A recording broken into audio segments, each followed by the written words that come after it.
This is a true story. It starts with Captain Maurice Wilson being injured by machine gun fire in the First World War and retired from duty. Wilson was born in West Yorkshire in England, the son of a wealthy mill owner. After the war, he spent his time drifting in and out of society. He eventually left England and moved to New Zealand, where he ran a shop selling ladies' clothes. This has a bearing on the mysteries to be revealed later. Being generally in poor health from tuberculosis, in addition to having pain in his left arm as a result of his war injuries, Wilson was on the lookout for a remedy. In 1932, he was back in England and met a mysterious man in London who was offering a 35-day treatment of intensive prayer and complete fasting. This man had apparently cured himself and over 100 other people of diseases which doctors had declared incurable. The treatment was a great success and Wilson was ready to start on his adventures. He was inspired by press cuttings of the 1924 British expedition to conquer Everest.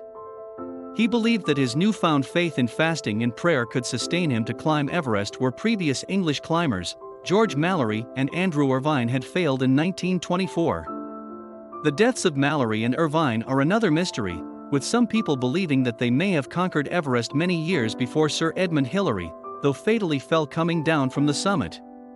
At the time, Wilson said that he would prove to the world the power of his beliefs, and that it was the job he'd been given to do. His plan was to fly a small aeroplane to Tibet, crash-land it on the upper slopes of Everest, and then walk to the summit. A bold plan indeed, because it would involve a solo flight halfway across the world, challenging enough for the best aviators of the day.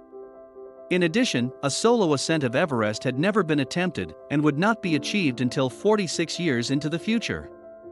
The plan, however, was made more challenging because Wilson knew nothing about either flying or mountaineering.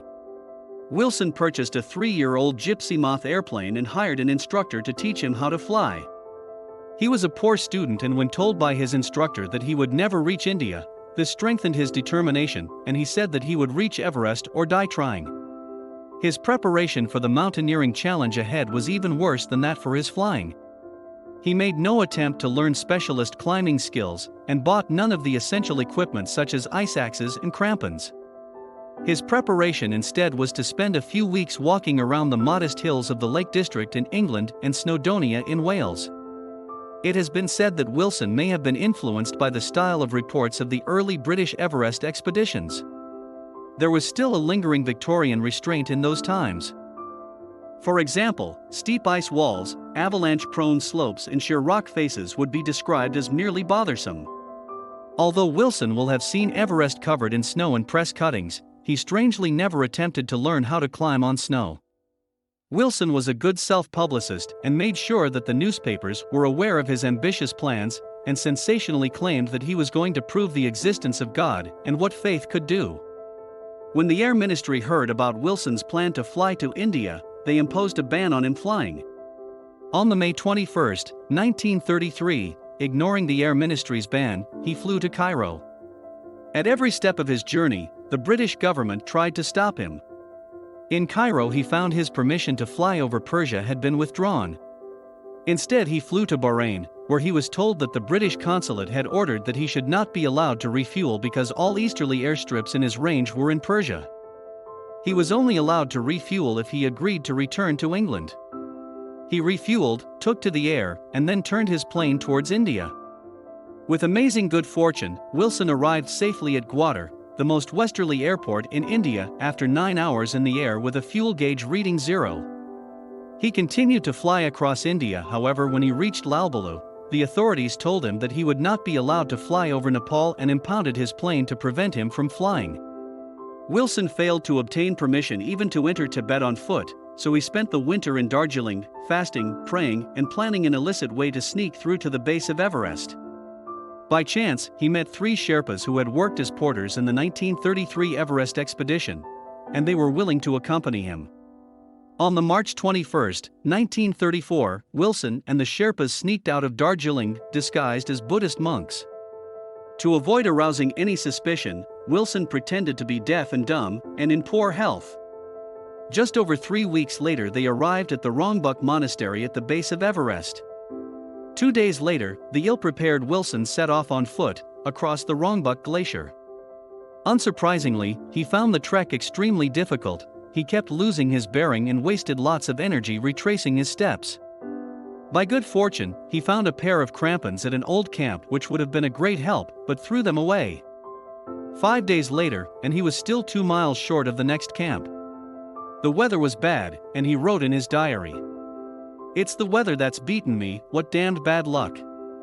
He spent the next 4 days retreating back down the glacier.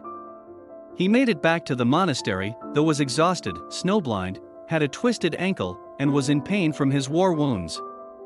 After recovering for just over 2 weeks, Wilson was ready to venture out into the glacier again. This time, he had the sense to take 2 of the Sherpas with him, and because of their knowledge, in 3 days they were able to reach the next camp at the end of the glacier. Bad weather again confined them to camp for several days. In this time, Wilson considered possible routes to climb the next icy slopes up the mountain. In his diary he wrote, "Not taking shortcut to Camp 5 as at first intended. I should have to cut my own route up the ice, and that's no good when there is already a hand rope and steps to Camp 4. His inexperience shows by his hopeful plan to use steps cut into the ice the previous year and rope to help his progress. On an abortive attempt to climb the next phase, he was very disappointed not to find any traces of ropes or steps.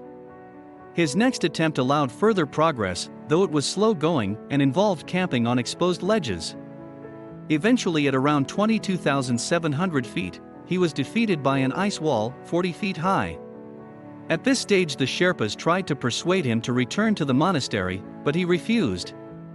It's unclear whether he actually believed he could still climb the mountain, or whether the thought of returning to England and the associated humiliation gave him a do-or-die attitude.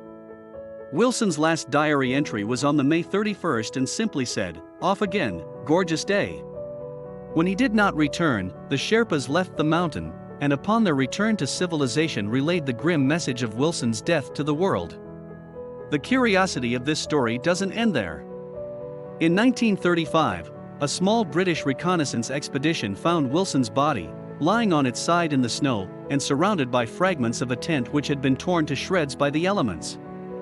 One mystery is that Wilson's body was found very close to Camp 3, where there was a large amount of food supplies. Why had he not made it back to camp? Did he fall when attempting to climb the ice wall? Nobody has been able to determine exactly what happened. A rucksack containing his diary was found nearby.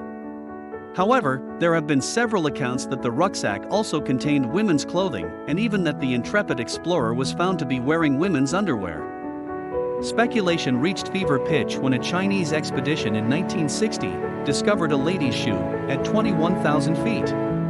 It was revealed that Wilson was in fact a cross-dresser, and that running a ladies' clothes store when he was in New Zealand had provided him with an ample supply of apparel for his more secret activities.